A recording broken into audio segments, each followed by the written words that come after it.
وحق له أن يحمد، الواحد الأحد الفرد الصمد المعبود وليس لغيره أن يعبد. خلق الخلق من عدم على غير ميزان يعهد، شأنه جميل وعطاؤه جزيل وخزائنه لا تنفد، قدرته أزلية وعظمته أبدية، فرد صمد. وأشهد أن لا إله إلا الله وحده لا شريك له، شهادة بها على الدوام نشهد. وأشهد أن محمدًا عبده ورسوله، نبي ما أضاء الضياء على أعلم منه وأعبد، صلى الله عليه وعلى آله وأصحابه وسلم تسليمًا كثيرا. أما بعد، أيها المسلمون، اتقوا من أمركم بالتقوى، واستمسكوا بالعروة الوثقى، واستعدوا لما أمامكم بالبر والتقوى، وأكثروا من العمل الصالح، فهو نعم العد يوم الحساب.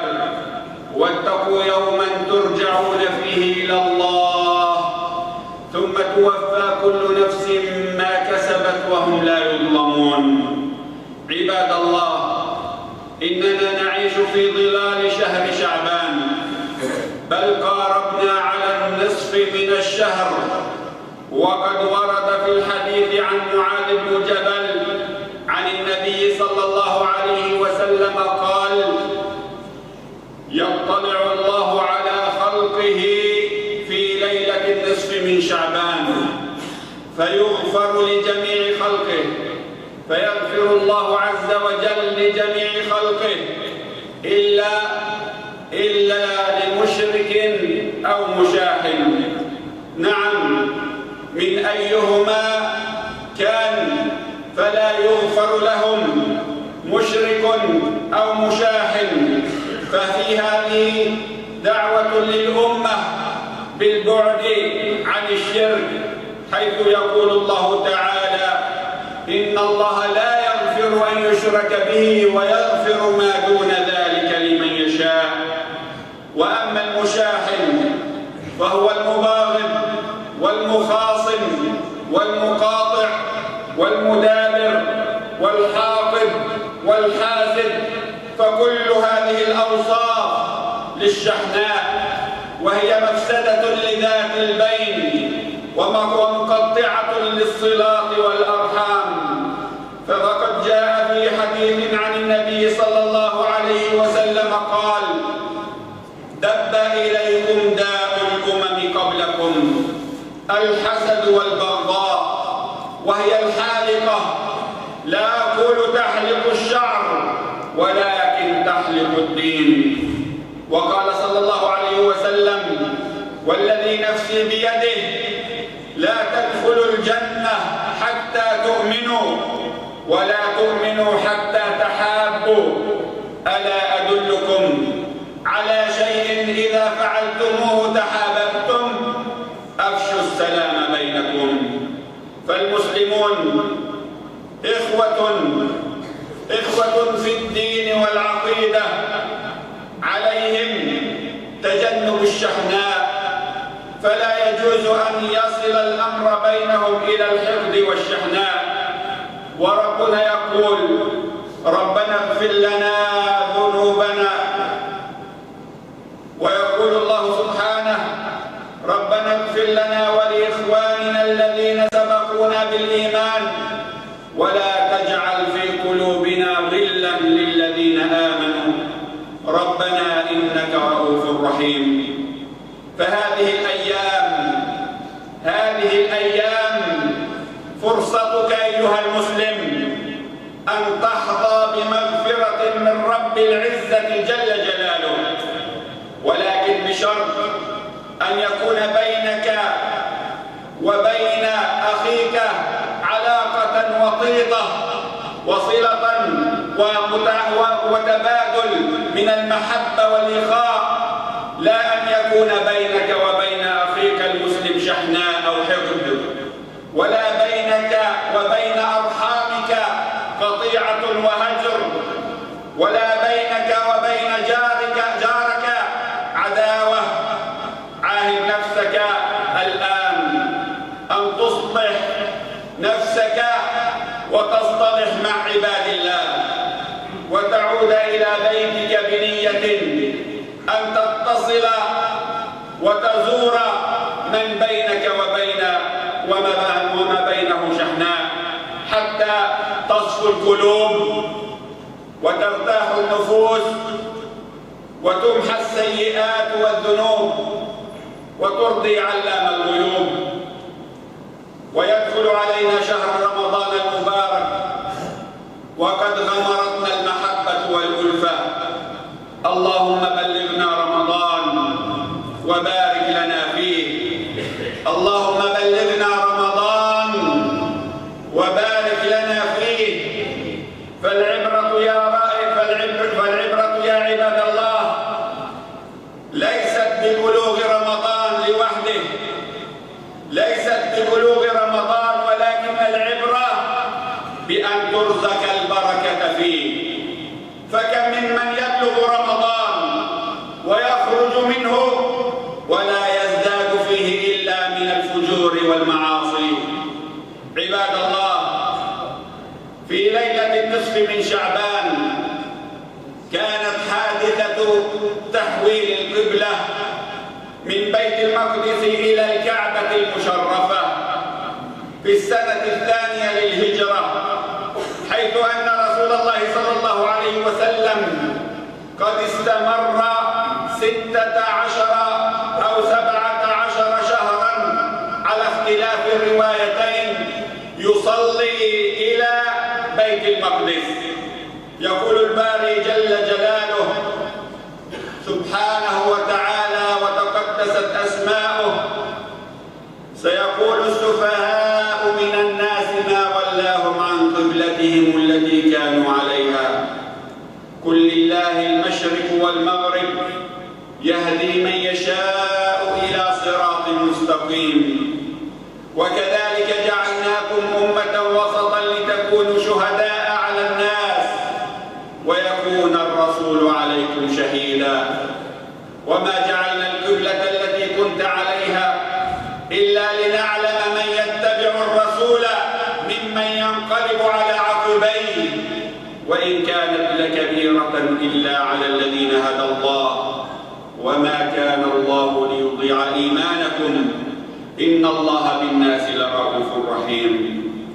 وكان صلوات الله عليه يحب قبلة إبراهيم عليه السلام، قبلة أبيه إبراهيم إلى الكعبة، كما كان يقلب بصره في السماء ويتمنى ذلك.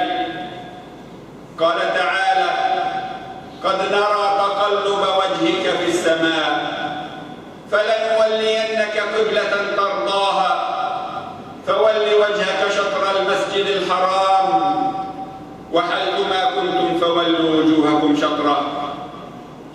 فكان يقلب وجهه في السماء شوقا وترقبا لنزول جبريل عليه السلام بتحويل القبلة إلى الكعبة المشرفة كل لحظة، فوجهه الله سبحانه لما تطمئن إليه نفسه ويحبها ويقبلها.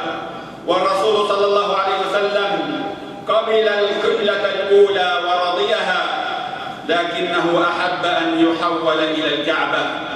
وهذه الاستجابة تدل على شرف النبي صلى الله عليه وسلم وفضله ومكانته، حيث أن الله تعالى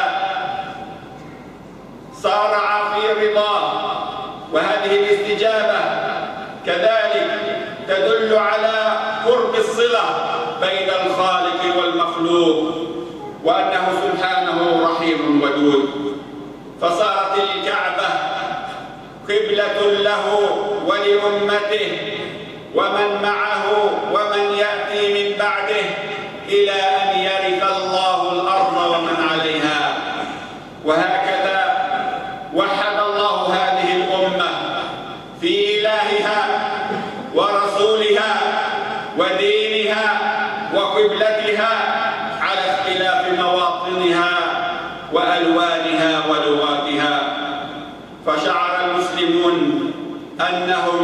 جسد واحد وكيان واحد، يتجهون لهدف واحد ويسعون لتحقيق منهج واحد. حقا المؤمنون كالجسد الواحد. نفعني الله وإياكم بالقرآن العظيم وبهدي سيد المرسلين. أقول قولي هذا وأستغفر الله لي ولكم ولسائر المسلمين والمسلمات، فاستغفروه وتوبوا إليه إنه هو الغفور الرحيم. الذي هدانا بفضله، ونشهد أن لا إله إلا الله وحده لا شريك له، وأشهد أن محمدًا عبده ورسوله صلى الله عليه وعلى آله وأصحابه أجمعين.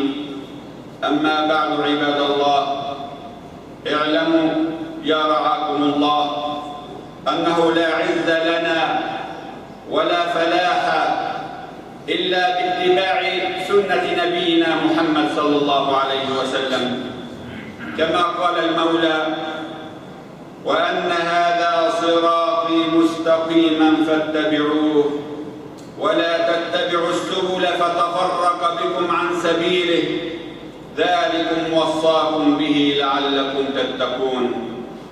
عباد الله، وقصة تحويل القبلة تجلي لنا حقيقة الاتباع للنبي صلى الله عليه وسلم، إذ آمن به أصحابه صدقوه أولا وآخرا، قولا وعملا واعتقادا، وارتد بعض أصحابه ممن كان قد أسلم وقالوا: ما بال محمد يحولنا مرة ها هنا ومرة ها هنا، وأثاروا شبهة عن الصلاة التي صلوها سابقا إلى بيت المقدس هل ذهبت هباء؟ فأنزل الله تعالى: وما كان الله ليضيع إيمانكم، أي صلاتكم، وما كان الله ليضيع إيمانكم إن الله بالناس لرؤوف رحيم.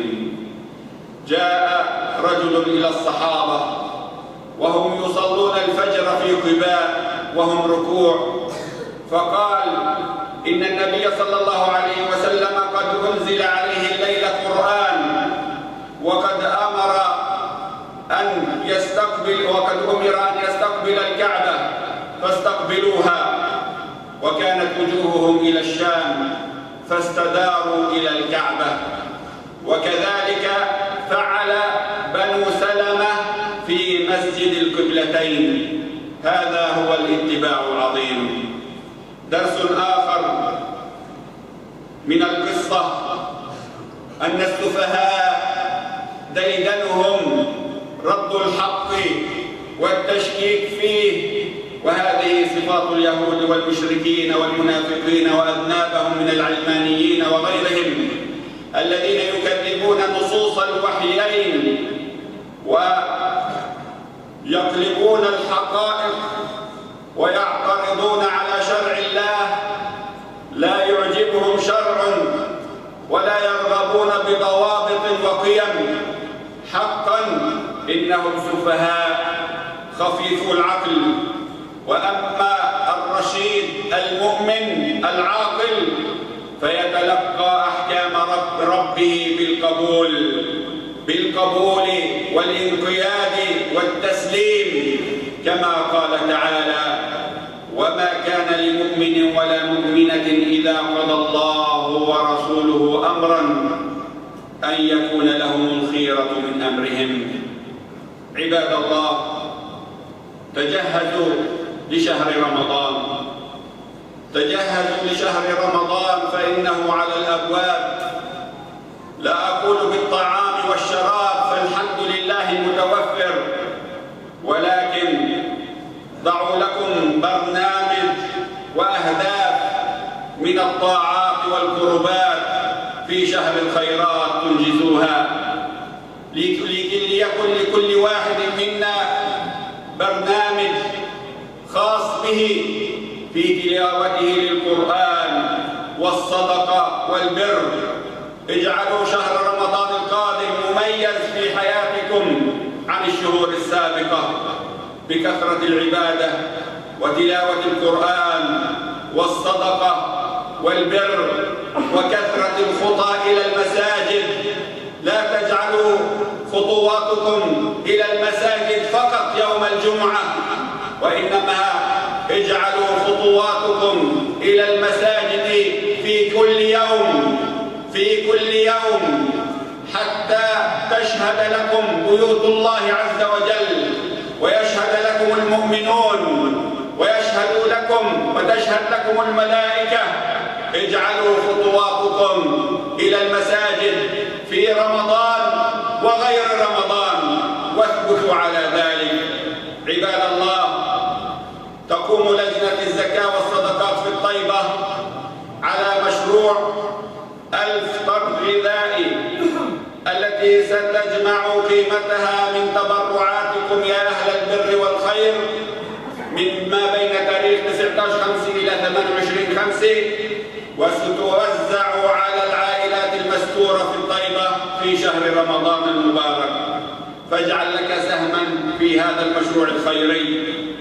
فقيمة الطرد الغذائي 250 شيكل يدفع في مقر لجنة الزكاة والصدقات. اللهم اجعلنا ممن يستمعون القول فيتبعون أحسنه. اللهم بلغنا رمضان وبارك لنا فيه. اللهم إنا نسألك يا أرحم الراحمين يا أكرم الأكرمين أن تفرج هم المهمومين من المسلمين، وتنفس كرب المكروبين، وتقضي الدين عن المدينين، وترحم موتانا وموتى المسلمين. اللهم انصر الإسلام والمسلمين، وأذل الشرك والمشركين، ودمر أعداء الدين، واجعل هذا البلد آمنا مطمئنا وسائر بلاد المسلمين. اللهم يا ربنا حقق لنا النصر يا رب العالمين على أعدائك. اللهم ارفع راية التوحيد عالية في كل مكان يا رب العالمين. اللهم إنا نسألك لذة النظر إلى وجهك الشريف بغير ضراء مضرة ولا فتنة مضلة. اللهم يا أرحم الراحمين ارحمنا فإنك بنا راحم، ولا تعذبنا فأنت علينا قادر. الطف بنا فيما جرت به المقادير، إنك على كل شيء قدير. اللهم صل وسلم وبارك على نبينا محمد وعلى آله وأصحابه أجمعين، وأقم الصلاة. الله أكبر.